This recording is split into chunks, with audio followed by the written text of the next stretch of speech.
Assalamu alaikum and welcome back to the second lecture video of CSE 246 lecture series. আজকের টপিকটা হচ্ছে lower bound. So let's begin. So previous ক্লাসে আমরা দেখছিলাম আপার bound সম্পর্কে।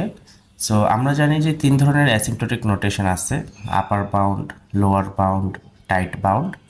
আপার বাউন্ডটা ছিল ওয়ার্স্ট কেসের জন্য, লোয়ার বাউন্ড হচ্ছে বেস্ট কেসের জন্য এবং টাইট বাউন্ডটা হচ্ছে অ্যাভারেজ কেসের জন্য। সো লোয়ার বাউন্ডকে রিপ্রেজেন্ট করা হয় ওমেগা দিয়ে। এখন আমরা লোয়ার বাউন্ডের একটা কন্ডিশন দেখি কখন লোয়ার বাউন্ডটাকে আমরা স্যাটিসফাই করতে পারবো। সো যখন আমরা এটা বলতে পারবো যে F of N equal two omega G of n হবে যখন আমার এই কন্ডিশনটা স্যাটিসফাই করবে। সো প্রিভিয়াস ক্লাসে আপার বাউন্ডের ক্ষেত্রে লোয়ার বাউন্ডের একটাই ছিল যে আপারের ক্ষেত্রে ছিল f of N is smaller or equal to c into G of n, যেটা আমাদের এই ক্ষেত্রে উল্টা। সো লোয়ার বাউন্ড হচ্ছে বেস্ট কেসের জন্য। এখন আমরা কয়েকটা কোয়েশ্চেন সলভ করি যে লোয়ার বাউন্ডের ক্ষেত্রে কিভাবে লোয়ার বাউন্ডটাকে আমরা নির্ণয় করতে পারবো এবং এটার একটা গ্রাফিক্যাল রিপ্রেজেন্টেশন আমরা দেখব। তার আগে কয়েকটা মজার জিনিস বলে রাখি। আমরা এইটা একটু খেয়াল করি। সাপোজ আমাকে এখানে একটা কোয়েশ্চেন দিছে Cn প্লাস 4। হ্যাঁ, এটা হচ্ছে আমার কোয়েশ্চেন। এখন কোয়েশ্চেনে আমাকে বলছে যে এইটা কি ধরনের টাইম কমপ্লেক্সিটি। লোয়ার বাউন্ডের ক্ষেত্রে সাপোজ আমরা চিন্তা করি। সো এখানে দেখা যেতেছে, সো যেহেতু এখানে এন আছে, সবাই অবভিয়াসলি বলবে ওমেগা এন হচ্ছে আমার টাইম কমপ্লেক্সিটি। এখন আবার যদি আমি এই কথাটা বলি যে 5n square plus 2n plus 1, এই ক্ষেত্রে আমার টাইম কমপ্লেক্সিটিটা কী হবে? আমরা প্রিভিয়াস ক্লাসে দেখছিলাম যে কোনো আপার বাউন্ডের ক্ষেত্রে অলওয়েজ যেটা সবসময় বড় হয় তাকে চুজ করা যায়। অর্থাৎ বিগোর ক্ষেত্রে যদি আমরা ওয়ার্স্ট কেস সিনারিওর ক্ষেত্রে এটা চিন্তা করি, তাহলে এইটার সবাই বলবে যে এটা হচ্ছে বিগো এন স্কয়ার। কিন্তু এই ক্ষেত্রে যেহেতু আমরা এটা লোয়ার বাউন্ড পড়তেছি, তাই আমরা চাইলে এটাকে লোয়ার ভ্যালিউতে লিখতে পারবো। আমরা চাইলে এটাকে লগ এন লিখতে পারি, আমরা চাইলে এটাকে এন লিখতে পারি। অর্থাৎ এন স্কোয়ার থেকে ছোট এরকম আমরা টাইম কমপ্লেক্সিটি নিয়ে কাজ করতে পারি। সো এইটা এরকম হইতে পারে ওমেগা এন, অথবা এটাকে আমরা এইভাবে বলতে পারি ওমেগা লগ এন। দুইটাই কারেক্ট। ওকে, এখন আমরা একটা কোয়েশ্চেন যদি দেখি যে অ্যাজিউম, সাপোজ একটা কোয়েশ্চেন আছে assume F of N equal two 3n plus 2, তাহলে আমাদেরকে প্রুফ করতে হবে কি? প্রুফ করতে হবে যে F of N equal to আমাদের ওমেগা এন। এটা হচ্ছে আমাদেরকে প্রুফ করতে হবে। সো ফার্স্টে আমাদেরকে যে কাজটা করতে হবে, আমাদেরকে একটা টেবিল ড্র করতে হবে। সো আমি সি এর জন্য একটা কনস্ট্যান্ট সি এর জন্য একটা টেবিল ধরলাম। আমি এন এর জন্য, অর্থাৎ যেটা হচ্ছে ক্রমানুগতভাবে বাড়তে থাকবে, এন এর জন্য একটা কলাম ধরলাম। এবং আমাদের ফাংশন যেটা, এটা হচ্ছে এফ অফ এন, তার জন্য হচ্ছে 3n প্লাস 2। এবং লাস্টলি আমরা যেটা করব, এটা হচ্ছে c into G of n. এখন আমাদের কাজ হচ্ছে এটা প্রুফ করা। সো ফার্স্টে আবার একটু রিমাইন্ডার দিয়ে রাখি, আমরা যখন ওয়ার্স্ট কেসের কাজটা করতেছিলাম, তখন দেখা গেছিল যে ফাংশনের যে কনস্ট্যান্টটা আছে, কনস্ট্যান্ট তো বাদ, ফাংশনের যে কোএফিসিয়েন্টটা আছে, অর্থাৎ আমার যে হায়ার ভ্যালিউর যে কোএফিসিয়েন্ট, তার থেকে আমরা অলওয়েজ এক বড় ধরে বা তার থেকে বড় ধরে কাজ করতাম। সো লোয়ার বাউন্ডের ক্ষেত্রে আমরা ট্রাই করব সবসময় কোএফিসিয়েন্টের ছোট ভ্যালু ধরে কাজ করা। সো এই ক্ষেত্রে আমার কোএফিসিয়েন্টটা হচ্ছে 3। এখন 3 এর ছোট আমরা চাইলে 2 দিয়ে কাজ করতে পারি, আমরা চাইলে 1 দিয়ে কাজ করতে পারি। যেহেতু 1 একদমই ছোট, তাই 1 দিয়ে কাজ করাটাই অনেকেই প্রেফার করে, যদিও এটা ফাংশনের উপরে ভ্যারি করে, যে 1 দিয়ে করলে অনেক সময় অনেক বড় হয়ে যায়। ওকে, এই ক্ষেত্রে আমি 1 দিয়ে করতেছি, আপনারা চাইলে 2 দিয়ে ট্রাই করতে পারেন। সো কনস্ট্যান্ট যদি আমার হয় 1, সব ক্ষেত্রে আমার 1 আসবে।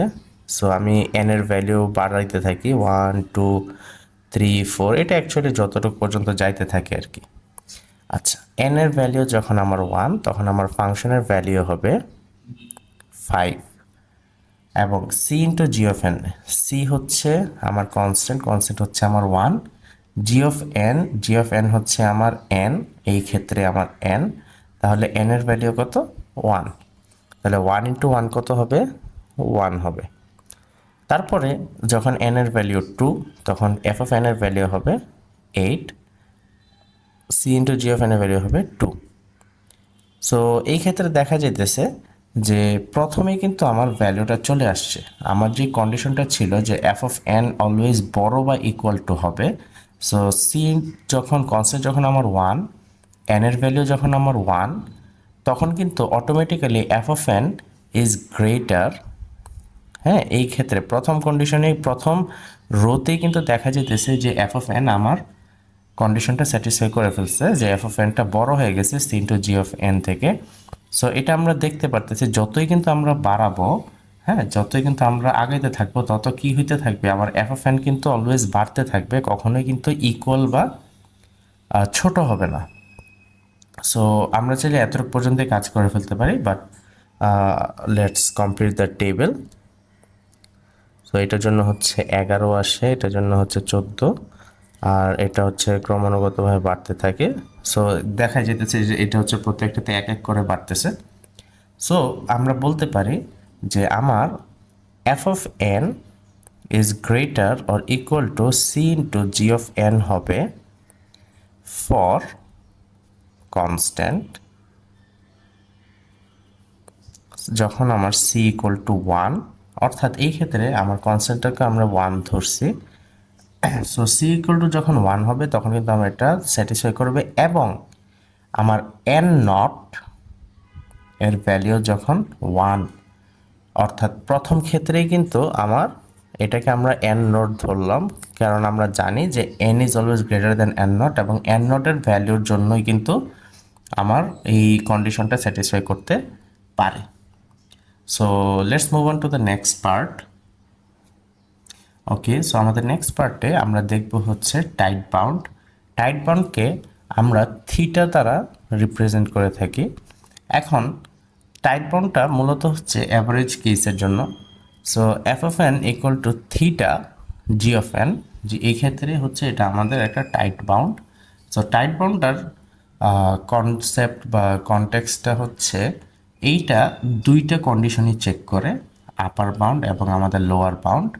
সো যখন হচ্ছে আমার 0 থেকে, অর্থাৎ আমরা যদি নিচের লাইনটা একটু চেক করি, যে 0 থেকে বড় বা সমান হবে c two g of n which is smaller or equal to f of n, অর্থাৎ আমরা বলতে পারি যে এতটুকু পার্ট হচ্ছে আমার lower bound,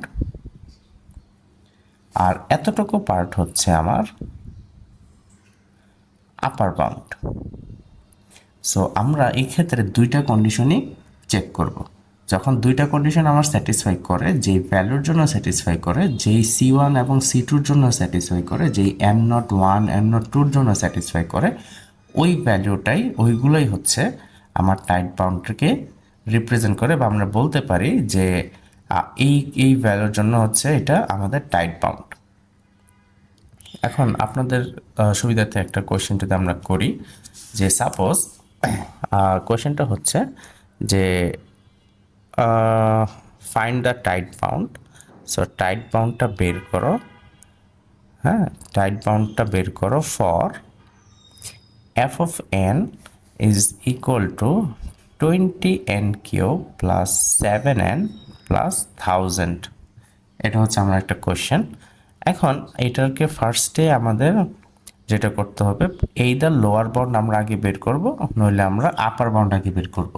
so lower bound যেহেতু সহজ, আমরা চাইলেই কিন্তু 1 দিয়ে কাজ করতে পারি, ঠিক আছে, বা আপনি চাইলে 19 দিয়ে কাজ করতে পারেন। অর্থাৎ এখানে আমার সবচেয়ে হাইয়েস্ট কোনটা, আমাদের হাইয়েস্ট টাইম কমপ্লেক্সিটি কোনটা, এন কিউব। যেহেতু এন কিউব, সো আমরা ওর কোএফিসিয়েন্ট নিয়ে কাজ করব, যেটা হচ্ছে 20। সো এই দ্বারা আমরা 20 থেকে কমায়া যখন যখন লোয়ার বাউন্ড হবে তখন হচ্ছে আমরা 20 থেকে কমায়া 19 বা 1 দিয়ে কাজ করতে পারি, বা 18 অর সাইমultaneously কমাইতে কমাইতে যে ভ্যালুটা আপনি চান ওটা ইউজ করতে পারেন। আপারের ক্ষেত্রে যেটা হবে এটা হচ্ছে আপনি অবভিয়াসলি 20 থেকে বড় যে কোনো একটা ভ্যালু দিয়ে কাজ করতে পারবেন। সো এই ক্ষেত্রে যদি আমি লোয়ার বাউন্ড দিয়ে আগে কাজ করি, সো ফার্স্টে যদি আমি আগে দেখাই যে ফর লোয়ার বাউন্ডে আমার কি হয়।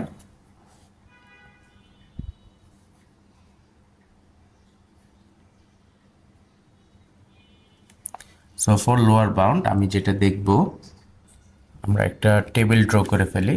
সো টেবিলটা ড্র করতে হলে আমাদের সেম টু সেম আগের মতোই ভ্যালুগুলো দরকার পড়বে, যেটা হচ্ছে আমার কনস্ট্যান্ট সি, আমরা ধরে নিব একটা এন, আমরা ধরে নিব ফাংশনের এফ অফ এন, এবং lastly c into G of n. এই ক্ষেত্রে আমার জি অফ এন কত, যেহেতু আমার হাইয়েস্ট ভ্যালুটা হচ্ছে এন কিউব, তাই এই ক্ষেত্রে আমরা বলতে পারি যে আমার G of N equal to N cube. তাহলে এই ক্ষেত্রে C into G of N কে বলতে পারবো C into N cube. Okay, so starting আমি যদি কনসেপ্ট একদম 1 দিয়ে শুরু করি, কারণ আমি একদম প্রথমে ভ্যালুটা বের করে ফেলতে চাচ্ছি। সো 1 এর জন্য সাপোজ আমার কনসেপ্ট যখন 1, এন এর ভ্যালু তখন 1, তখন আমার এফ অফ এন এর ভ্যালু কত হবে, এন এর ভ্যালু, এন এর জায়গায় যদি আমি 1 বসাই দিই তাহলে এটা হবে 20 ইন্টু 1 প্লাস 7 ইন্টু 1 প্লাস 1000, যেটা হচ্ছে আমার 1027।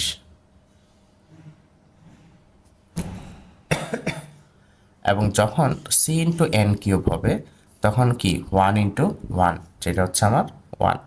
সো আলটিমেটলি কিন্তু আমার এখানে রেজাল্ট শো করে ফেলতে পারবো, বাট আপনারা চাইলে হচ্ছে আরও 1 2 3 ঘর পর্যন্ত করতে পারেন, বাট আমি হচ্ছে এটাতেই হচ্ছে শেষ করে দেব। সো যখন আমার এই ক্ষেত্রে আমার C2, আমরা C2 নিয়ে কাজ করছি, যেহেতু এটা হচ্ছে আমাদের লোয়ার বাউন্ড আমরা C2 ধরছিলাম। সো C2 হচ্ছে আমার 1, এন নট হচ্ছে আমার 1, এন নট 1 এর ভ্যালু হচ্ছে আমার 1, তখন হচ্ছে এটা লোয়ার বাউন্ড, বা আমরা বলতে পারি যে F of N is greater or equal to আমাদের C into G of N, বা এই ক্ষেত্রে হচ্ছে C two into G of N.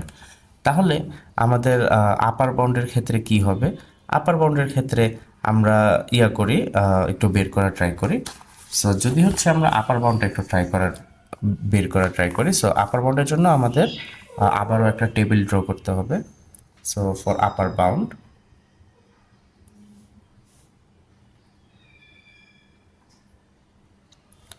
আমরা সি ধরলাম, এন ধরলাম, এফ অফ এন ধরলাম, এবং লাস্টলি আমরা হচ্ছে এখানে C1 into G of n, যেটা হচ্ছে আমাদের N cube. Okay, so C এর ভ্যালু যখন, আর এই ক্ষেত্রে আমাদের এই ফাংশনের কোএফিসিয়েন্ট ছিল কত, 20। সো আমরা ট্রাই করবো 21 দিয়ে করার। সো 21 যদি আমার হয় কনস্ট্যান্ট আর এন এর ভ্যালু তখন 1, তখন আমাদের এফ অফ এনটা হবে 21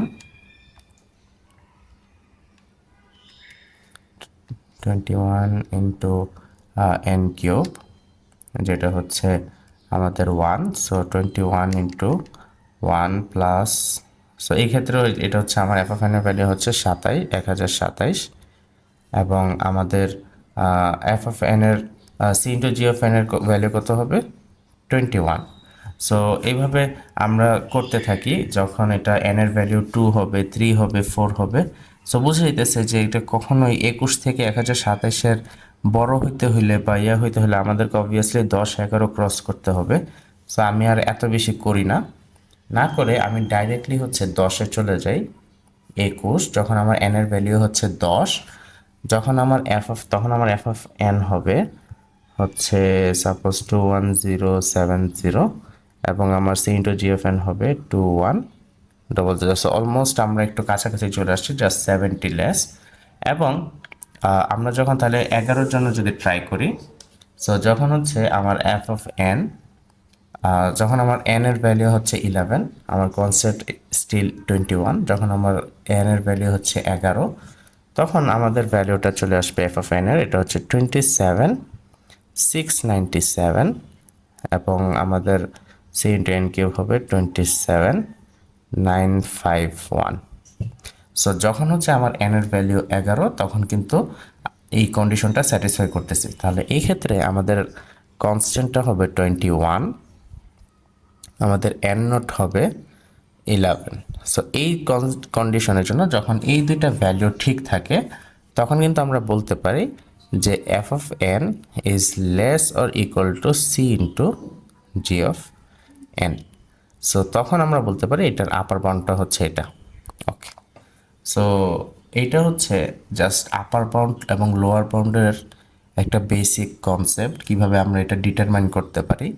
এবং আবারও বলে রাখি যে টাইট বাউন্ডটা হচ্ছে আমাদের অ্যাভারেজ কেসের জন্য, লোয়ার বাউন্ডটা হচ্ছে আমাদের বেস্ট কেসের জন্য, এবং we all know that upper bound হচ্ছে আমাদের ওয়ার্স্ট কেস সিনারিওর জন্য। ওকে, নাও আমরা কয়েকটা বেসিক কনসেপ্ট দেখে নিই। আমরা একদম প্রিভিয়াস ক্লাসে, অর্থাৎ প্রিভিয়াস লেকচার ভিডিওতে আমরা বলছিলাম লুপের সম্পর্কে, যে যখন কখনো যদি লুপ থাকে তখন হচ্ছে আমাদের টাইম কমপ্লেক্সিটি হয় এন স্কয়ার, যেখানে হচ্ছে একটা আউটার লুপ থাকে এবং একটা ইনার লুপ থাকে। সো আজকে আমরা একটু ট্রাই করে দেখি যে আদৌ কিভাবে এটা এন স্কোয়ার হয়। সবসময় কি লুপ থাকলে কি এন স্কোয়ার হয় বা এন টু দ্য পাওয়ার কে হয়? তাহলে এটা আমরা একটু বের করার ট্রাই করি। এখন যদি লুপের ব্যাপারে একটু কথা বলি, আমরা এখানে ফর লুপের কথাটাই চিন্তা করব, কারণ ফর লুপটাই হচ্ছে সবচেয়ে বেশি চলে। সো সাপোজ আমি এখানে একটা লুপ ধরলাম, যেটা হচ্ছে একটা ফর লুপ। ফর লুপের জন্য আমি ইনিশিয়ালাইজ করলাম ইন্টিজার আই ইকুয়াল টু 1, এবং ধরলাম আইটা চলবে হচ্ছে সমান বা ইকুয়াল টু এন বাই 2 পর্যন্ত, এবং প্রতিবারে হচ্ছে আই ইনক্রিমেন্ট হবে। এটা হচ্ছে আমার একটা আউটার লুপ। তাহলে আমার ইনার লুপটা কি হবে?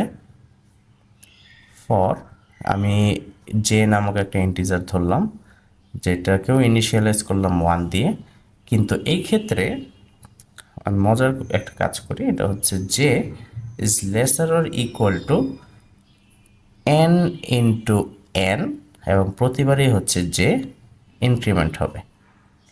সো ভিতরে সামথিং সামথিং। সো এই ক্ষেত্রে একটা জিনিস কনসিডার করতে হবে, আমার আউটার লুপটা কতবার চলবে। আমার আউটার লুপটা চলবে যখন আমার এন বাই 2 পর্যন্ত, অর্থাৎ আউটার লুপের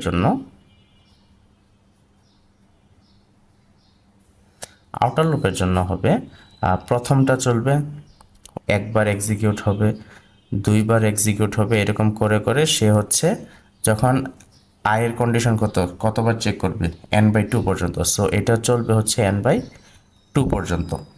তাহলে আউটার লুপের জন্য কিন্তু আমাদের ইনার লুপটা চলবে। তাহলে ইনার লুপটা কতক্ষণ চলবে? এন স্কোয়ার পর্যন্ত, N into N Times. So প্রথমে যখন একবার ঢুকবে, যখন আউটার লুপটা একবার চলবে, তখন কিন্তু আমার ইনার লুপটা চলবে এন টাইম পর্যন্ত। সো ইনার লুপটা তখন আমার প্রথম আউটার লুপের জন্য আমার ইনার লুপ চলবে এন স্কোয়ার পর্যন্ত, সেকেন্ড আউটার লুপের জন্য আমার ইনার লুপ চলবে এন স্কোয়ার পর্যন্ত, third out loop N square পর্যন্ত, মানে প্রতিবারে হচ্ছে এন স্কোয়ার পর্যন্তই বাড়তে থাকে। তাহলে এটা কতবার পর্যন্ত চলবে? আউটার লুপটা চলবে এন বাই 2 পর্যন্ত, তাহলে ইনার লুপটাও চলবে এন স্কোয়ার পর্যন্ত। তাহলে আমরা বলতে পারি যে তাহলে এটাকে যদি আমরা একটু সামিশন করে ফেলি, সামিশন করলে এটা হবে কত? N square plus something something plus N square পর্যন্ত যেহেতু চলবে, তাই ওর সামিশন হচ্ছে আমার এন স্কোয়ার, অর্থাৎ আমার ইনার লুপের সামিশন হচ্ছে এন স্কোয়ার। তাহলে একবারের জন্য চলে এন স্কোয়ার পর্যন্ত, তাহলে এন বাই 2 বার চলবে কত? N by 2 into n square, না, যেটা হচ্ছে আমার কত? এন কিউব বাই টু, অর্থাৎ এটাকে আমরা বলতে পারি যে এই ক্ষেত্রে আমার টাইম কমপ্লেক্সিটি, আমি ওয়ার্স্ট কেসের ক্ষেত্রে যদি একটু চিন্তা করে দেখি, এই ক্ষেত্রে আমার টাইম কমপ্লেক্সিটি হবে big O n cube. So সবসময় যে লুপ থাকলেই এটা এন স্কোয়ার হয়ে যাবে, এটার কোনো মানে সবসময় হয় না। এটা হচ্ছে টোটালি লুপের কন্ডিশনের উপরে আসলে মূলত নির্ভর করে। অর্থাৎ আমরা কিন্তু এখানে বাই টুটাকে নেগলেক্ট করব, অর্থাৎ মানে আমাদের কথা ছিল যে স্মলার যেই ভ্যালুগুলো থাকে এবং যে কোএফিসিয়েন্টগুলো থাকে, অর্থাৎ এন কিউবের কোএফিসিয়েন্ট হচ্ছে এখানে হাফ। সো আমি এখানে হাফ নালিফাই করে দিয়ে জাস্ট হচ্ছে এন কিউবটাকে ধরছি। এখন এন কিউব ধরলে সবাই বলতে পারে যে ও তাহলে এখানে হচ্ছে একটা আউটার লুপ এবং দুইটা ইনার লুপ চলতেছে। না, এটা হচ্ছে টোটালি কন্ডিশনের উপরে এই লুপটা কাজ করছে। So let's move to the another so let's move on to the another loops, যাতে আমরা একটু দেখতে পারি। সো আমরা একটু নতুন একটা কোয়েশ্চেন রেডি করি। সাপোজ আমরা ধরে নিই একটা লুপ আছে, যেটা হচ্ছে এটা আউটার লুপ, যেটা হচ্ছে আমার for integer J equal to one, যেটা চলবে হচ্ছে আমাদের এন এর সমান বা এন এর থেকে ছোট যতক্ষণ, এবং যে প্রতিবারে ইনক্রিমেন্ট হইতে থাকবে। এবং আমরা একটা ইনার লুপ ধরি, ইনার লুপের জন্য ফর লুপ, একটা integer K equal to one, K চলবে আমরা যদি একটু ধরে নিই ছোট, বা সাপোজ আমরা বলতে পারি সমান 3 ইন্টু জে, আর প্রতিবারে হচ্ছে কে বাড়তে থাকে। সো এখানে কন্ডিশনটা বোঝা যাচ্ছে যে আমার আউটার লুপটা কিন্তু ঠিকই সাইমালটেনিয়াসলি 1 থেকে n পর্যন্ত চলবে, হ্যাঁ, কিন্তু আমার ইনার লুপটা চলবে হচ্ছে 3 ইন্টু জে পর্যন্ত। অর্থাৎ আউটার লুপের কথা যদি আমি চিন্তা করি, আউটার লুপ হচ্ছে 1 2 3 এরকম করে করে হচ্ছে n পর্যন্ত চলবে। তাহলে আউটার লুপ যখন একবার চলবে তখন কের ভ্যালু কত হবে? কের ভ্যালু চলবে হচ্ছে আমাদের প্রথমে ইয়ার ভ্যালু থাকবে কত? কের ভ্যালু থাকবে হচ্ছে 1, তারপরে থাকবে 3, তারপরে থাকবে 6, তারপরে থাকবে 9, এরকম করে প্রত্যেকবার হচ্ছে বাড়তে থাকবে। সো কের ভ্যালু না, মানে কে চলবে। সো একবার যখন আউটার লুপটা চলছে তখন আমার ইনার লুপটা চলবে কতবার? ইনার লুপটা চলবে হচ্ছে আমার 3 বার। সেকেন্ডের আউটার লুপটা যখন চলবে তখন আমার কে চলবে হচ্ছে 6 বার। 3 বার যখন চলবে তখন এটা হবে 9 বার। অর্থাৎ প্রতিবার n বার যখন চলবে তখন এটা কত হবে? 3 ইন্টু n টাইমস চলবে।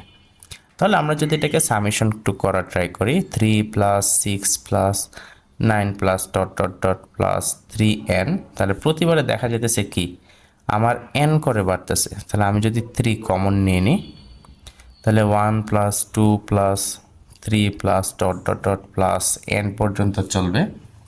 এবং যখন হচ্ছে আমরা কিন্তু এটাকে একটা ওই যে অসীম ধারার একটা অঙ্ক, সো অসীম ধারার ফর্মুলাটাকে যদি নিয়ে আসি আমি, তাহলে এটা হবে 3 into n into n plus 1 by 2। So এই ক্ষেত্রে আমরা যদি এটাকে সিম্পলিফাই করি, 3 into n square plus n by 2, তাহলে এই ক্ষেত্রে আমাদের ফাইনাল রেজাল্টটা কি আসতেছে?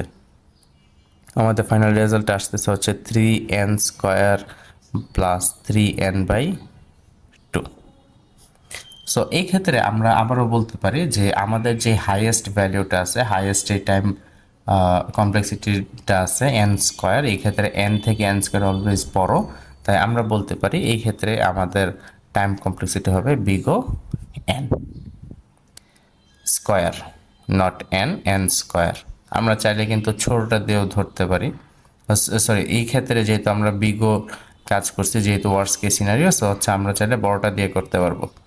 ওকে, সো এই ক্ষেত্রে বুঝাইতেছে যে এটা হচ্ছে আমাদের টাইম কমপ্লেক্সিটির ওয়ার্স্ট কেস সিনারিও, যেটা হচ্ছে আমাদের বিগো n স্কোয়ার আসতেছে।